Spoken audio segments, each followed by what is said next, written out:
Wow, guys, wasn't that a fun show to watch tonight on Smackdown? Wow, this August 7th edition was unbelievable! Can't you tell the fake sarcasm coming out of my voice? I mean, this show was god fucking awful.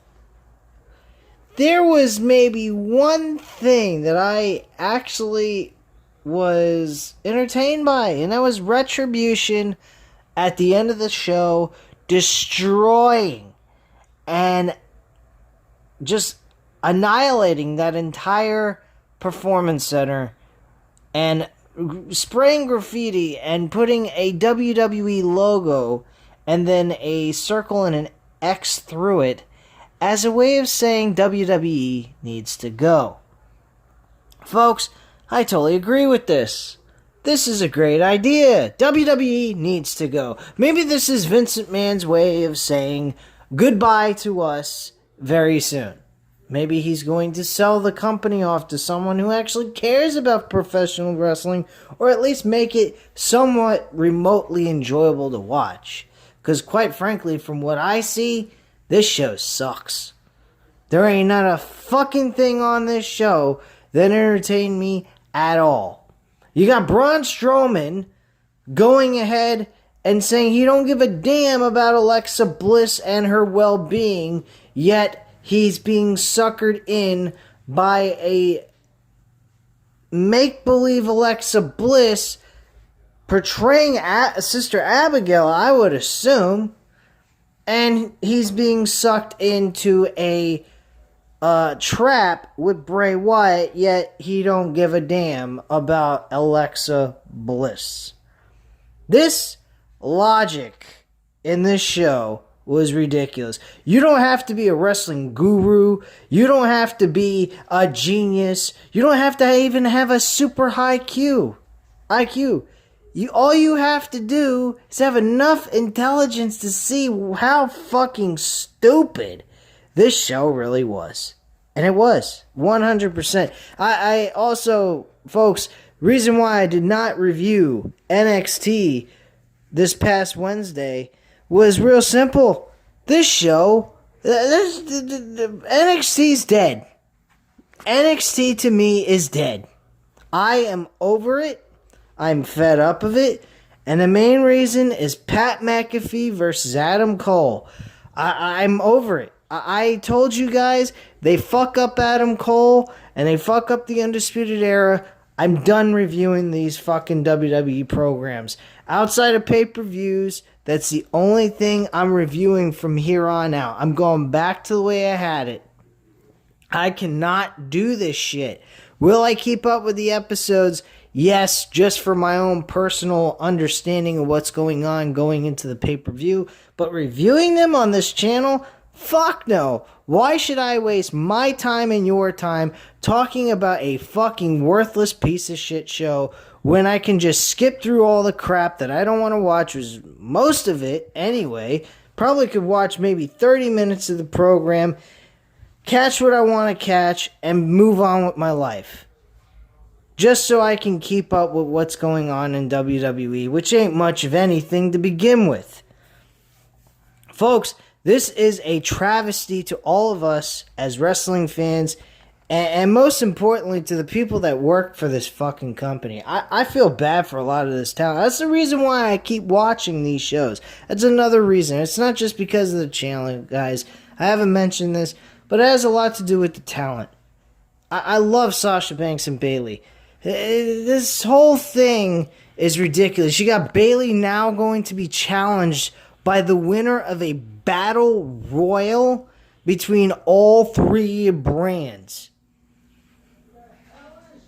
So, I am extremely confused on what the fuck I am watching. You got three brands competing in a battle royal for a number one. You got a Raw, SmackDown, and NXT. And any which one of those brand winners, whichever it is from that brand wins, can face the SmackDown win. What happened to, I don't know. Oh, I forgot. Yeah, it's called a fucking brand split. I forgot about that, but all of a sudden that has now been breaking the laws and rules of this brand split. We got people challenging for other brands' championships. Now, granted, I was okay with Sasha Banks doing that because of the fact she was a tag team champion. Now, let's say they weren't tag team champions and she was challenging for the Raw Women's Championship. Then I would have been against that idea, no matter how much I like Sasha Banks. But the bottom line is, both of them are tag team champions, which gives them, Bayley and Sasha, the ability to move among the different brands and actually get involved and challenge for championships. Now, someone please explain to me, how in the fuck does NXT get any right to be involved in this? Number one. Number two, why does Raw get a shot? Is anyone in a tag team champion in the women's division? No, we don't have that. So what the fuck are we seeing that? Why aren't we seeing a Smackdown determining a number one contender from SmackDown? That's what I'm trying to say. I'm so fucking tired. This show makes me want to sleep. And I'll be honest with you guys, I could literally go ahead and smoke 10 pounds of fucking grass and produce a better show than what this show has produced tonight. This was crap. 100 grade A garbage. I cannot believe this shit. This is the last time I am doing any weekly reviews on this shit. This is garbage. AEW is the best show this week. Not one fucking show on WWE. Have 3 different shows, and not one of them even came close to doing what AEW did. What a fucking joke. I hope Vince McMahon sells this fucking company, because this guy's gotta go. One way or another, he's gotta go. I can't believe what I fucking watched here tonight. Let's just go into it, get it quick done and over with, because I don't want to sit here and talk to you guys for a full, I don't know, 30 to 40 minutes talking about this shit. It's not even worth anyone's time. I'm sure you guys don't really care to hear me talk about this for 30 minutes or so. So let's get started with this bullshit show. You get a brief introduction about what happened last week with Bray Wyatt and Alexa Bliss. Okay, great. We get a little recap with that. Then we get a promo by Bray Wyatt. Wyatt welcomes everyone. He needs to address how a bunch of haters have been trying to slide into his DMs and blame him for what happened to Alexa Bliss last week. Wyatt points up at a picture of WWE Universal Champion Braun Strowman on the wall and says that's who you can put the blame on. He asks Strowman how he could let something happen to something so precious he cares about. Wyatt says Strowman should just give him what he wants, and that's the Universal Championship. Wyatt says he will be here later tonight with someone very special. And Wyatt says he's waiting for Braun, and Wyatt advises Strowman he should just give the Fiend what he wants or find out what he's truly capable of. We see flashes of the Fiend. Wyatt is all serious while talking about the Fiend, but he suddenly snaps out of it and goes back to laughing, saying he gets the heebie-jeebies just thinking about it. Thinking about the Fiend.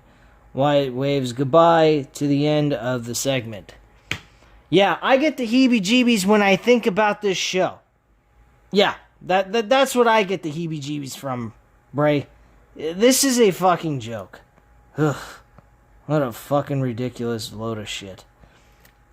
First match on the card. This is what blows me away. The first thing, and then I say to myself, oh boy, are we in for a shitbag show of a show tonight. This is going to be crap. We get the first match with Matt Riddle and fucking Sheamus. Why are we getting a match with Matt Riddle and Sheamus? This is a match that could be used for a pay-per-view grudge match. You're giving this for free with no build behind it even. Hell, I mean, if you're gonna put it on fucking TV for free, at least have some fucking build behind it before you put it on TV. You don't give any fucking build to this shit. Just to get people interested and wanting to watch it. And then you wonder why your ratings suck. Build the fucking matches if you're gonna include them on TV for free. Holy shit. If you're going to give it away for free, give it some emotional build behind it for people who want to invest and actually tune in to watch it. Not just throw it on there and say, here you go, watch this. Not that this match was anything special to begin with.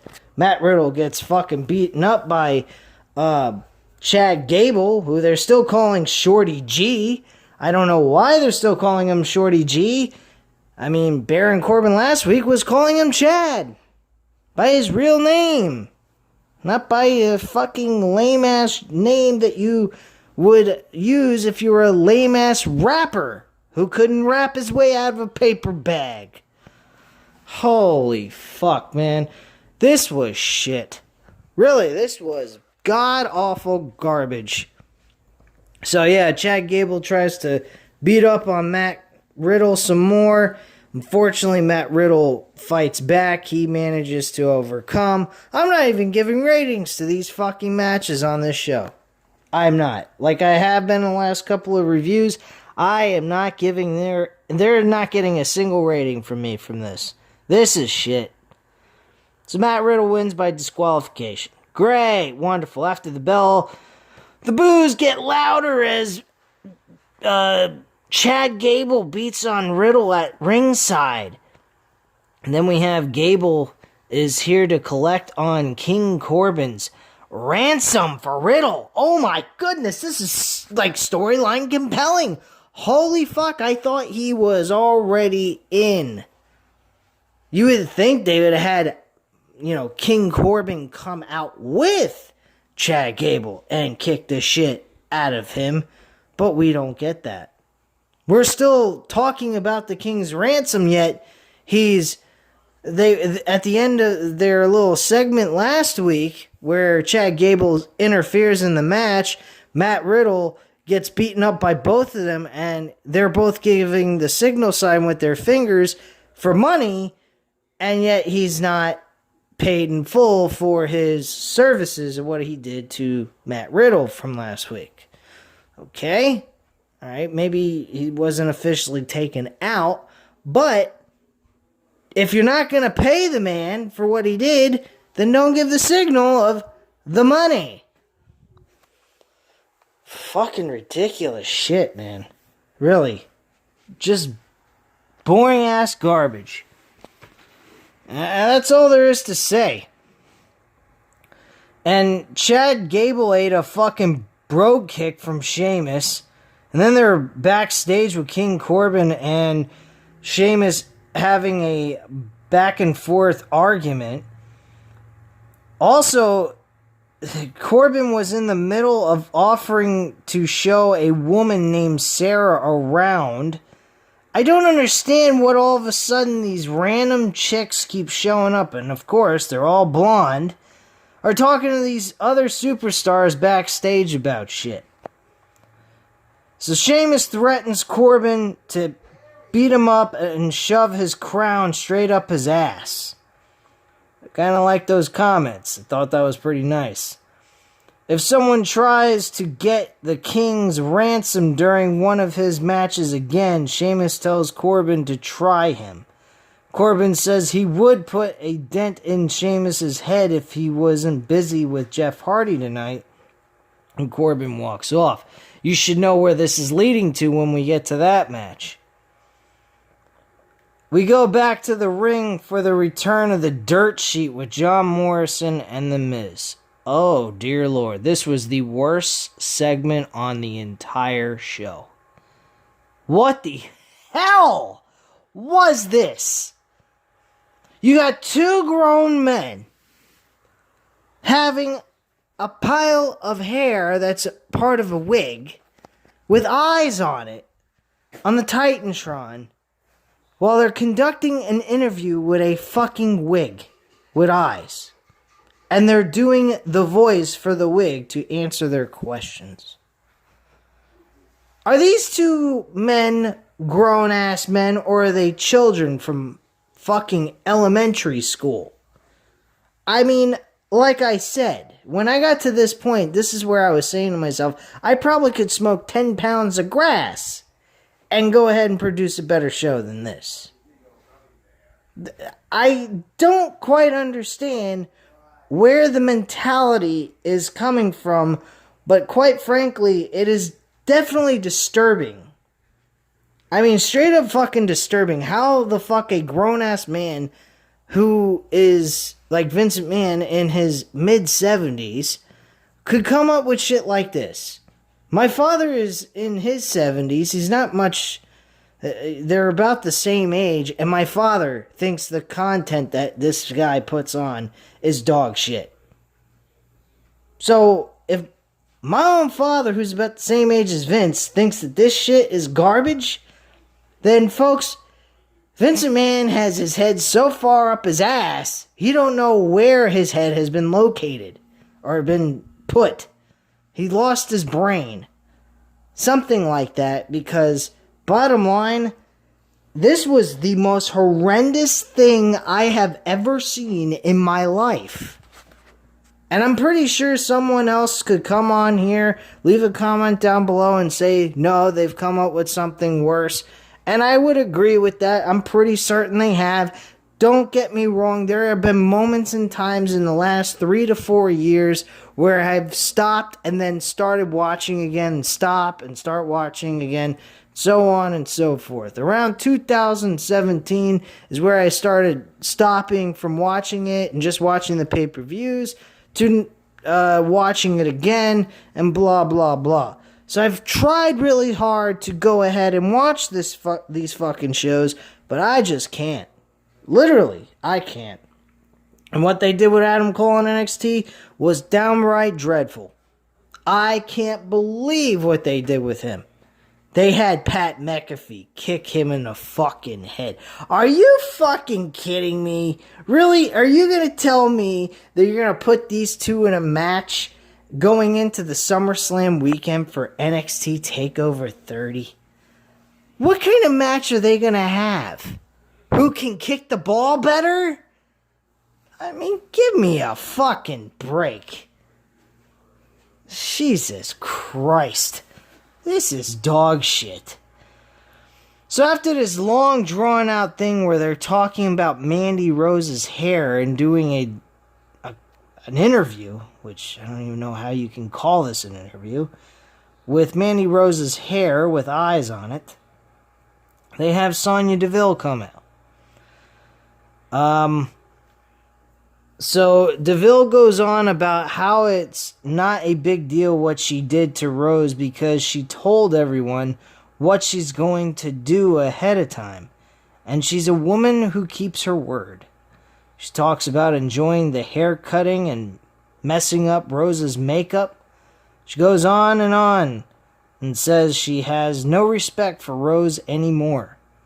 Deville says Rose is so weak. She brags about breaking Rose in the ring and now emotionally. The crowd boos and Rose says they're a terrible crowd. No shit, they're not the real crowd. They're a bunch of NXT superstars pretending they're a crowd, trying to imitate us, the fans, as if we would sound like that. And they're a bunch of fucking idiots as well. WWE overall is a laughing stock of a wrestling company. That's all there is to be said here. So let's continue. They go on booing, and DeVille gets angry, daring Rose to come out and correct her if she's wrong. Miz and Morrison point to how we haven't heard from Rose since the attack, and she hasn't posted any selfies. Morrison says we all know how much she loves doing that. DeVille brings up how Rose won an award on the bump. Like any of us would know that. Like nobody watches the bump. I'm pretty certain. And if you do, you got a lot of free time on your hands. Most of the time the bump is during the days where people are fucking working. First off. Secondly, I don't even know what the fucking bump is. What is it? A bump of fucking cocaine? Damn, this review has been based all on drugs. Because that's what I feel like I've been watching. Someone who's been doing lots and lots of fucking drugs, man. This is shit. So, she gets an award on the bump for making out with Otis. Gee, I didn't know that, and I really could care less. So DeVille says Rose won an award for making out with a dude. She's just going to leave that there. They all start insulting Mandy and Otis now. The music interrupts and out comes Heavy Machinery. Tucker and Otis, with his money in the bank briefcase, hit the ring. You know something? I wouldn't be surprised that this company is so fucking lame, they'd actually use that Money in the Bank briefcase to have Otis cash in on a tag team champions of Cesaro and Shinsuke Nakamura for the tag team titles. I wouldn't be fucking shocked by that. Because how illogical this company has been lately over the last several years, I wouldn't be shocked by that. Not one motherfucking bit. Anyway, we have Cesaro, speaking of the tag team champions, we have Cesaro and Lince Dorado going one-on-one. And Cesaro wins that match. I didn't even really pay attention and didn't really care. It was nothing you would miss. We also get Cole confirming that Miz and Morrison would be going up against Heavy Machinery in the main event tonight. Oh boy, was it a hell of a main event, let me tell you. You can tell the sarcasm. Tucker and Otis are backstage now, and Otis is fired up. Kaylee Braxton approaches for comments and asks if he can channel his anger for tonight's match. Otis says they crossed the line with the so-called jokes about Mandy Rose on the dirt sheet. Tucker says what Sonya Deville did last week was despicable, and Miz and Morrison just won't let it go. Otis says he can take jokes all day, but he won't stand for jokes against his peach. Next, he's going to start sounding like Nicolas Cage from Face Off, saying I could eat a peach for hours. Holy shit. Otis says Miz and Morrison will see that no one is laughing after tonight. They walk off. Okay, great. The Firefly Funhouse intro starts playing, but it stops and it turns into a warning for the Fiend as the lights go out in the arena. The Fiend's own music starts up as red lights and lasers flash all over the arena. Oh, this is very intimidating, very scary. Oh, yeah. Red lighting, Vince, sure, right. Can you just go with the black and a fucking shining light on him walking down the ramp? I mean, that would be suitable. Red lighting, don't really do it for me. And I'm pretty sure a lot of people would agree. The Fiend, Bray Wyatt, heads to the ring as the bizarre entrance plays. We go to commercial break, we come back, we got the fucking Alexa Bliss all of a sudden showing up in the middle of the fucking ring for no apparent reason. But she's in the middle of the ring, and it looked like another one of the like showing a replay from what happened last week. And I was a bit confused because I skipped through the commercials just to get to the next segment.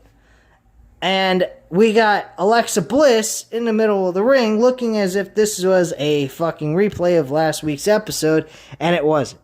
This was a continuation of where we left off before the commercial break. So we go ahead. We got Alexa Bliss in the middle of the ring. And he comes closer to her. And she puts his hand over his face as if she was trying to be affectionate to him. Are you fucking kidding me? You're gonna be affectionate to a fucking disgusting, grotesque character like The Fiend, who was trying to suffocate you with the mandible claw and put you unconscious? Who writes this shit? Well, I know who. Vince McMahon and the rest of his crone bag crew, who can't come up with a good idea or make any logical sense.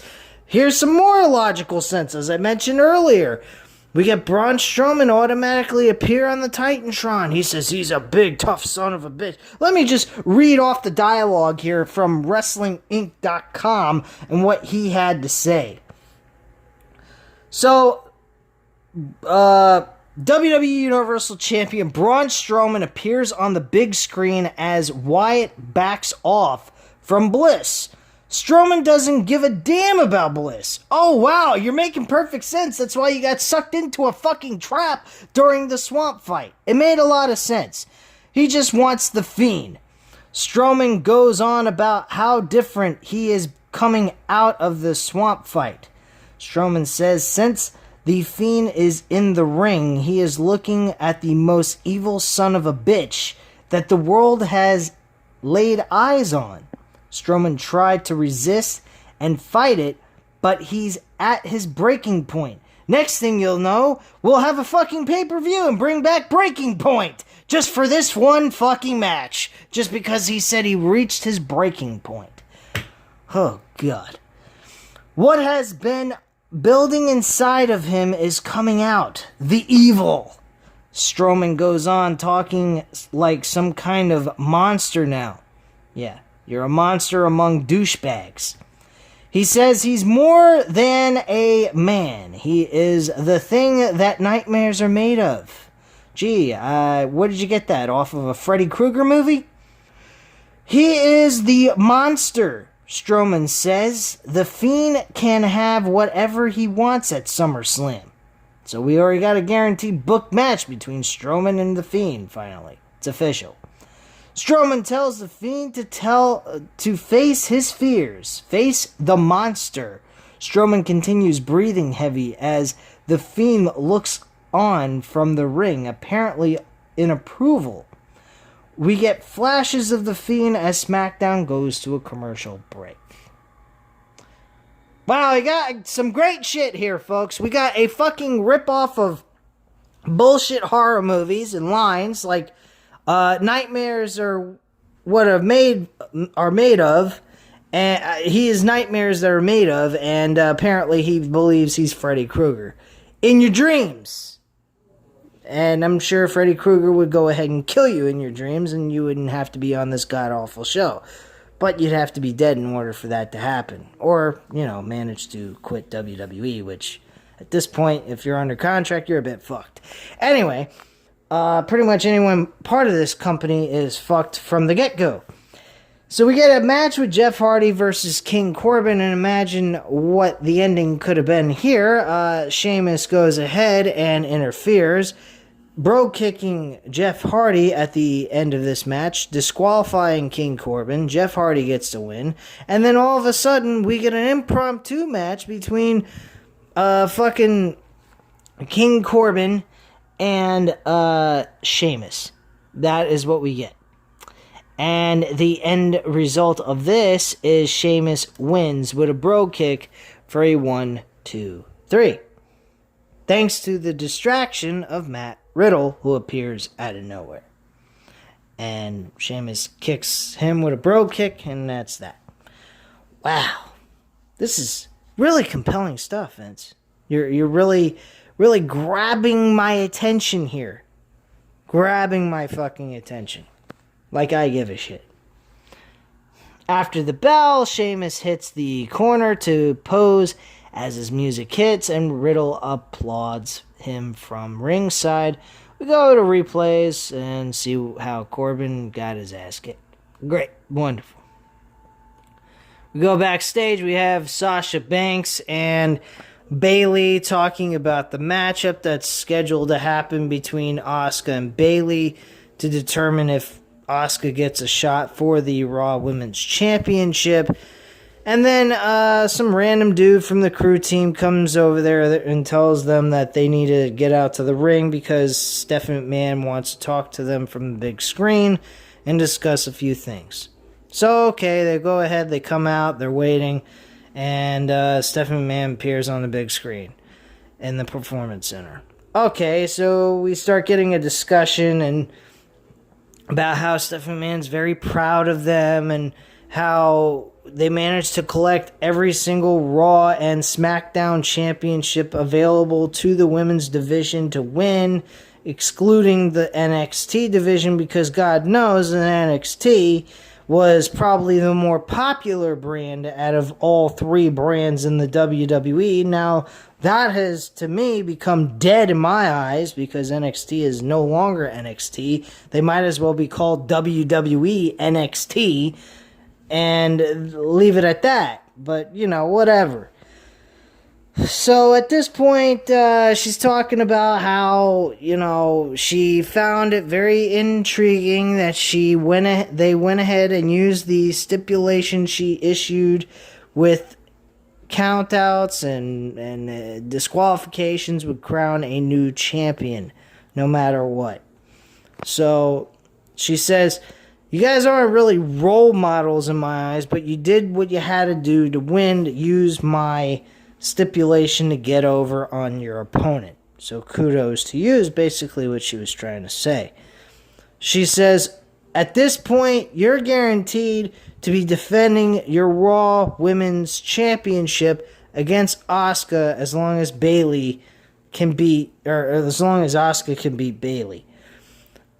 Well, thanks for giving us the results of that match and for allowing us not to have to watch Raw this coming week, because nothing else being advertised to give us a hook to come in and watch your shit is worth watching to begin with, and we already know Asuka's going to win now that you even confirmed it the way you said it. So thanks a lot, I appreciate that. And then she announces that Bayley is going to defend her Women's SmackDown title against whoever wins a triple branded battle royal between Raw, SmackDown, and NXT. And I've already went over that and blah, blah, blah, and how I find that illogical booking. So that's pretty much that. Last thing on the show was Miz and Morrison versus Heavy Machinery. This match was pointless. It ended up being a disqualification or a no contest. But I'm sorry about that. Sorry about the belch. But yeah, the match ended in a no contest because you had Sonya Deville and Mandy Rose brawling in the middle of the ring. So it ended up being a no contest. Wow. Really compelling stuff, Vince. You really got my attention so much that it made me want to fall asleep. Thank you. Thank you so much, Vince. You have proven to me once again that you are nothing worth caring about. Your show is worthless. Just like your whole fucking career as a promoter has been worthless. All these fucking big shows, from WrestleMania to the next coming pay-per-view SummerSlam and all these other fucking shows, worthless. Because you deem wrestling to be worthless. You are ashamed to call yourself a wrestling company. And folks, I have went over 30 minutes. I do apologize. I wish I could have gotten through this a lot quicker. You know what happens after the match was over? We had Retribution come in. They destroyed the entire place. And that was that. So, folks, at this time, you know what to do. I've spent too much time doing this review. Leave your comments and opinions down below. Any opinion you'd like to say about my commentary, about the Smackdown episode, how you felt about the show, how you felt about overall WWE, anything you'd like, I would be gladly to answer and, give you my feedback on that. Hit the like button if you like this video, of course, and hit the subscribe button if you're not subscribed to the channel. And I thank you very much for watching, and I hope you have a great night, guys. Bye.